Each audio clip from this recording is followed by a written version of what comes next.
Welcome to Everyday Economics, the podcast that helps you learn about the economic world happening around you every day. I'm your host, Chris Krug, president of the 501c3 nonprofit, nonpartisan Franklin News Foundation. Everyday Economics is a production of America's Talking Network. You can check out all of our great podcasts at americastalking.com. To support Everyday Economics, please make your tax-deductible charitable contribution by clicking the link in the show description. We are recording today's episode on Monday, October 9th, and joining me as always, Dr. Orphe Divounguy, PhD. Dr. O, jobs report came in last week, and to say that it was a stunner would be perhaps an understatement. 336,000 jobs added in September.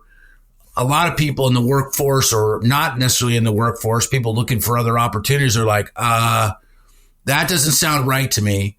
When you peel back the numbers and you take a look at it, the overwhelming majority of these jobs were in what segments, sir? Yeah, well, 70% of job gains were in the government sector, healthcare, and leisure and hospitality. Basically, two sectors. The latter two sectors were sectors that had yet to get back to employment levels, pre-pandemic employment levels. But the government sector is continuing to add jobs, right? State, local, federal government. Adding jobs, and at the federal level, we're seeing a ton of borrowing, right? Government borrowing, large. I can't remember what it was. It was something like a 23% increase in the size of treasury issuances going into 2024, which is going to add a ton of upward pressure on bond yields. Right. And so if you're wondering why interest rates are rising so much, yes, it's a strong U.S. economy. But part of that expansion comes from the fact that the U.S. government is borrowing a ton and spending a lot. And that increase in government borrowing at a time where the Fed is shrinking its balance sheet, basically the biggest buyer of treasuries is no longer buying them. You're going to have a ton of upward pressure on yields. And that's basically what's happening. But going back to the jobs report, amazing, right? Amazing. It's a good jobs report overall because people have jobs, right? So more people working. But at the same time, the wage growth, hourly earnings were down slightly moderated from 4.3% to 4.2%. And so that means that to me is indicative of an increase in labor supply. Labor demand and labor supply coming into better balance. And I think that's good news for the U.S. economy. Now, of course, when you think about this government, we talked about this already, government sector adding 22%, making up 22% of the job gains. And that's probably why a lot of people in most industries feel like, what's going on? I've been waiting. There's people writing to me on LinkedIn saying, hey, there's so many people that are waiting for a job that have been out there looking for work that are not finding work. How could you possibly tell me this economy is still booming? This labor market is still booming like it is. I'll take an example right now, and I'll pass it back to you.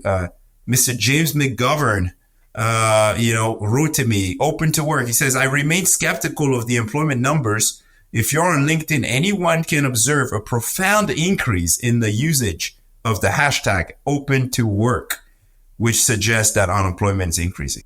I'm with you. I mean, and I think anecdotally from a standpoint of friends and people that I know that are out there that are looking for work who are not in the sectors that we discussed, they're having a tough time. And also, think about the high climbers that in particular, like people that work in the tech sector who, like to ladder up. I'm going to move from this company to this company to this company. And, like the vines between jobs just don't seem to be long enough. And the risk of leaving the job that you have right now, we wanted to talk about housing and the impact of this on the housing market. but it kind of feels like the housing market to me. If you have a job right now, I think those people who have a job or who are pretty happy with their job, maybe a little dissatisfied with their job, maybe ready to do something different, I feel like they're holding on. That the complaints that I'm hearing about how they don't like this or they don't like that, that those are dissipating. They're happy to have a place to go.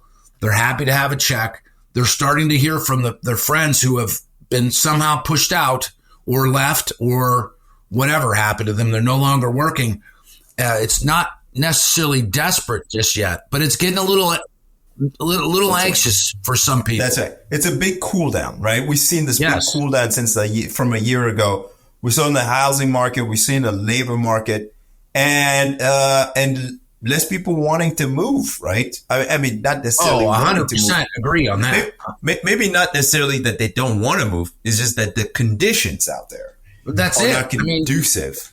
If you had to, if you had to leave wherever you were in one of the corporate centers or what suburban markets around America, and go to it and like literally pick up, pack up, and leave and go somewhere and try to buy another house in this market. I mean, we have interest rates now at like 8.05% is what I'm seeing. I mean, so it's just an odd situation that we're in, where for this generation of workers, maybe the first time that they've encountered something like that. And it has everything to do with those higher yields that we talked about at the beginning of the show. You know, that's exactly what happens when interest rates go up. You know, they go up and they squeeze everybody, and they have the impact of cooling down the economy. Consumers are seeing it with their credit cards, mortgage rates, and of course, and it all stems from the fact that, you know, even though inflation's come down, the U.S. economy is on solid footing, and you're getting this fiscal tailwind because the U.S. government is still spending like gangbusters. Fiscal deficits expected to increase. All that borrowing is going to show up either in higher inflation or in higher yields, and we're going to pay for it. It's a tax, people. It's a tax. Appreciate the insights as always. For Orphe Divounguy, this has been Chris Krug. Subscribe to Everyday Economics and dozens of other quality podcasts at americastalking.com.